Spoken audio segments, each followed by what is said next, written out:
Hello everyone, welcome to this week's Onboard Story around the Nurburgring for my best ever qualifying. First time in the top 10 for a qualifying session. I've had some close encounters. At the previous round in Zandvoort, I really feel like I should have been in the top 5, but I was blocked on my fast lap by the eventual pole man. And previously we've had some technical issues which have put that top 10 out of reach.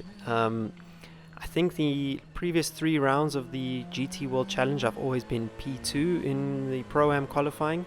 However, this was the first time this year and in my GT career that I've managed a pole position in the Pro-Am category for Blancpain GT. So I decided that I'm going to show you almost the entire qualifying session. I cut a little bit off the beginning and the end, the outlap of the first run and the end of the final run. Okay, so here we are on the very first flying lap of qualifying. The way it works is that in the grid for race 1 is determined by the qualifier of race 1, and the grid for race 2 is determined by the qualifier in quali 2. So Renat always does quali 1. That's part of the rules. The bronze drivers have to do quali 1, and then the pro driver does quali 2. Obviously the pro lineups, they just get to nominate who does each round session, and they don't have any fixed or predetermined rules around that.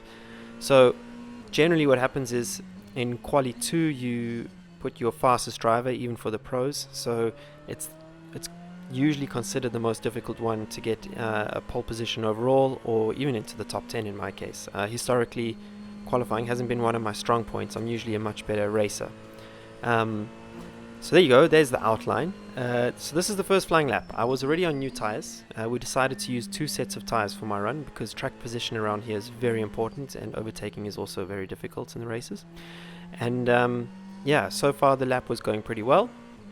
I had a nice little carrot in front of me. It was a red Audi from Phoenix, and I was inching towards him. But anyway, on the first flying lap, attended that at this particular race weekend, no one was doing their best lap on the first flying lap. Usually that is the case. Usually you get first lap, second lap, and then if you're lucky your third lap is quickest. But generally what we were seeing here was the first lap was average, the second lap was quite quick, and if you got it all together you could go much quicker on the third lap. So this right now, what we're going to be starting is the fastest lap of the first run, and I'll just keep quiet while you watch it.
So 55.3 was a little bit above what I expected, because I was anticipating that everyone would be going into the 54s, but I got a radio message from my team telling me that I was P9 overall, and pole position by 1 or 2 tenths, which was pretty cool. It was quite a cool feeling, but I knew that everyone else was going to put on new tires, and then we're going to go faster again. So obviously you get a little bit nervous, you think, well, what can I do again?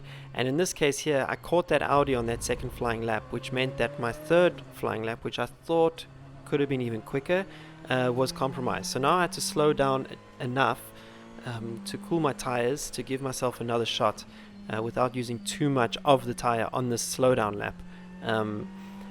You don't want to use the peak of the tires, what we call it, but to be honest with you, we weren't really feeling a peak in general. The peak it's just like you can feel when there's maximum grip coming from the tire. Not all tires give you that feeling. In this series we use Perelis, and they are famous for that. You're always saying, I felt the peak and then it dropped off too quickly. When we talk about peaks, we're talking about maximum grip, but it could have been the coolness of the track or whatever the case may be, but in this particular morning run the peak wasn't arriving, and that's usually why we could get that third lap to be one of our quickest. So the other difficulty is, as I've mentioned before, is to try and find clear track without any traffic is super difficult. As you saw there on my second flying lap, I caught the Audi at the end. Luckily he wasn't in my way on that particular lap, but the very next lap I caught him in turn one and had to slow down. So now I have to judge, how much space can I leave in front of me and how many cars are going to be up behind me. So we go through this final sector. I'm now pushing to try and get temperature back into the tires. I mean, they don't drop that much, to be honest. Square off the last apex, so compromise the entry a little bit to maximize the exit, which is different from the normal driving line, and then try for one more push lap so that we can improve our lap time. And I didn't hear anything from my team again, so I was just kind of waiting for some kind of indication, but I kind of guessed that we were dropping down the timesheet.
So in the end, this lap wasn't actually that special.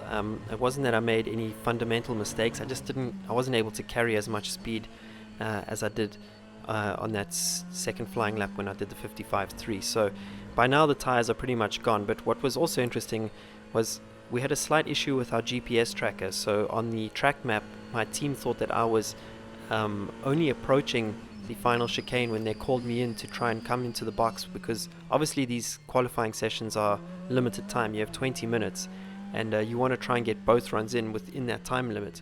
So when I entered the final corner, I got a call, box, and they wanted me to already be in the box, but obviously I was already past the pit entry, and this was related to a small GPS error that we only discovered later in the afternoon, and the officials notified us of it. So I had my team manager like going, why did you drive past the pits? And I said, no, I only heard you into the final corner. He's like, push, get back here as quickly as possible. So I wasn't aware of how much time was left in the session. So on this particular in-lap, I had to push like crazy.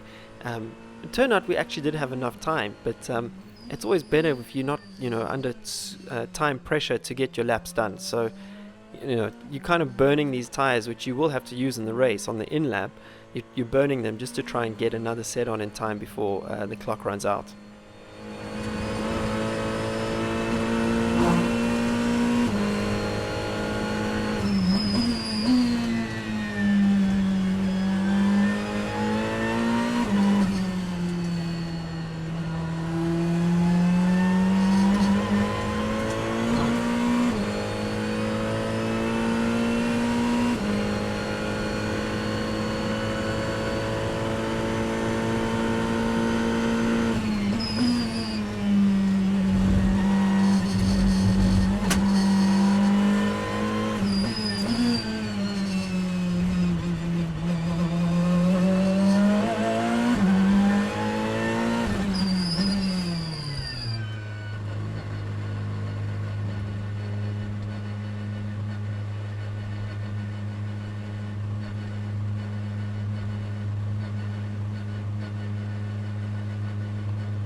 Okay, so now we're coming into the pits, changing our tires, getting ready for the final run.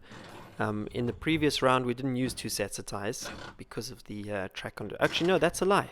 We did use 2 sets of tires. It was in Misano that we only used 1 set. So here again, we're going for a second set. I notify the team while they're changing the tires of any tire pressure adjustments that I want to make. And then it's just a case of waiting for a small window in pit lane to try and get out to avoid any traffic. So this is one of my favorite parts, is just before they do the tire pressures, they have to rotate the car at 45 degrees, and I just love sitting in a racing car and being carted around. It's almost like, I don't know how to explain it, but yeah, here you go. I'm being rotated around, and it's one of the coolest feelings when you're in a racing car and that's happening. The mechanics are handling everything for you. So now I'm just waiting for Michele Rinaldi. He's the team owner and my engineer to give me the go-ahead. Car drops, engine on, accelerate out the pits, and just wait till it gets the line, pit speed off, and accelerate out onto the track. Now, depending on your tire pressures, the condition of the track, your experience in free practice, sometimes you'll have a very slow outlap and sometimes you'll have a very quick outlap. In these conditions, in this particular morning, I needed to do a quick outlap. I could feel that the front tires on the first lap were just not ready and they were scrubbing. We call it shuddering, and you can feel like a vibration and hear a vibration through the steering wheel. Okay, you can feel the vibration through the steering wheel and hear the vibration in the chassis. And you just know, okay, the fronts aren't there. They don't have optimum grip yet. They need the pressures still need to come in. The temperatures still need to come in. So immediately from the first corner, I knew that this outlap would have to be relatively quick. I will slow down a little bit just before the start of the lap, but overall I'm pushing as if, I'm on a quali lap, because I need these tires to be ready for me for that first flying lap. So we're just going to skip ahead to that section when I start to push for my final 3 laps of qualifying. Okay, so here we go, pushing for my last 3 laps of this quali. I'll talk you through this lap in particular. You want to brake around the 100-meter board. There's a big bump here on the edge of the track, and it unsettles the car. Try and get to the apex, use as much speed, rolling speed, going into the corner as you can, then get on the accelerator as early as you can out. The rear is always going to be loose around there because there's a little crest that you have to go over as you go into the left-hander, and then brake as if this is a super tight hairpin. The year before I was able to use a lot more curb than that, but the setup that we had this year didn't allow for that. Clip the curb there, maximize the track limits on the outside. That cone there is the track limits reference. You're not allowed to go around that. And then brake as late and as aggressively as you can into this left-hander, clipping the curb but not riding over it in qualifying. Braking quite early here, you want to get the car rotated and then on the power as soon as you can, down the hill, heading towards the hairpin. In this particular qualifying, I wasn't braking as late as I possibly could. I wanted to keep the rear as settled as possible and then keep the rolling speed so I could get on the power earlier and square off the apex. So in my case, my style, I do a double apex there. Heading up here, a small lift as you turn in, really cool corner, and then on the power before you can even see the apex, maximizing the curb. Such a cool corner to get right, especially when your delta on your lap timer goes green. Braking now for this left-hander. Some cars are able to use the curb on the inside. We are not able to do so, so we have to roll around the outside, and same through here.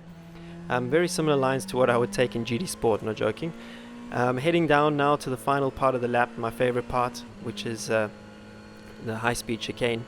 And as you can see in front of me, there's a little bit of traffic, which can be a little bit unnerving, and it did actually put me off a little bit. So I bombed into here as fast as I could, but I hesitated a little bit through the chicane before getting on the power, maximizing the curb on the exit, braking for a tighter line, and then trying as hard as I could to get on the power early. In the end, this particular lap was not quick enough, and I had traffic in front of me. So now I'm starting to worry. Oh boy. Again, we're having a repeat of the first runs. At least in this run, my first flying lap was quick, and I knew that if I didn't have this traffic up, I would have definitely gone quicker. So now I'm worrying, like, how am I going to be able to put a third lap together now? It's not one of my strong points, but I need to find a few tenths, because I know now through the radio that I've dropped from P9 to P12. Still in pole position in Pro-Am, but I've always wanted to be in the top 10 as high as possible. Obviously, I want to be a pole position overall if I could. But, baby steps or whatever that case may be. So Exiting the first sector, I decided, you know what, I've already lost 3/10. I'm not going to make that up in the rest of the lap when I'm stuck behind that Mercedes, which was in the Silver Cup class. So I'm going to have to take a risk, slow down on my second flying lap, and then give it all hell on the final flying lap. I knew that I could improve a little bit on the exit of the right-hander that we just came out of. I knew that my final sector could be much better, and obviously heading up this hill, you can always find a little bit extra through this left and right. It's not flat in real life, particularly in the Ferrari. I'm not sure about the Mercedes and Audis, etc., but definitely in the Ferrari, I've tried it flat, and you crash.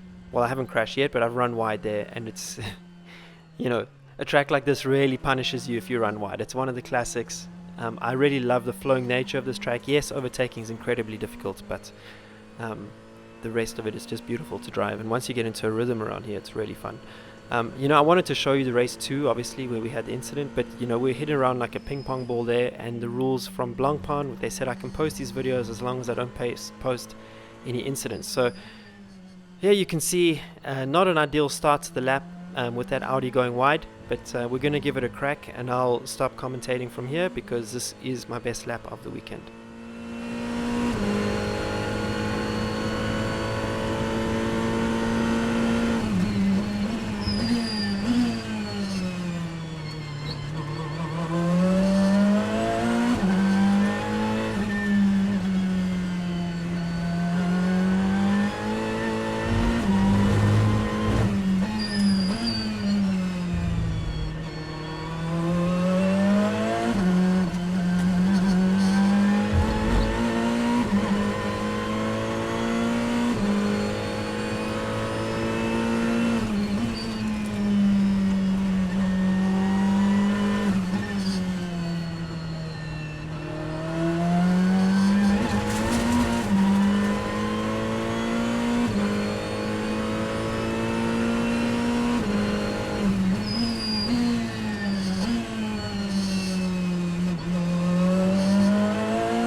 So there you have it. In the end, I only managed to find 2/10, but it was enough to put me into P9 overall, and pole position in class, first pole position of the year in the Blancpain GT World Challenge Europe. Super happy. If you noticed, exiting one of the turns, there was a lot of gravel on the outside that was left by one of the cars in front of me. I had to go over that and got a little bit of wheel spin. When I got to the hairpin, I actually lost 2/10 in the hairpin. And then I had to make up as much time as I could in the final high-speed chicane, but we ended up setting a purple sector in sector 3, and in the end we managed to pole position. So super happy. Thank you for watching. Thank you to all my Patreon members, and also to my channel sponsors, Thrustmaster, Blancpain, Coach Dave, that's shop.davidperel.net if you want some swag. Anyway, we'll be racing in Budapest this weekend, so I'll catch you next week. Till then, catch you around the next lap. Cheers.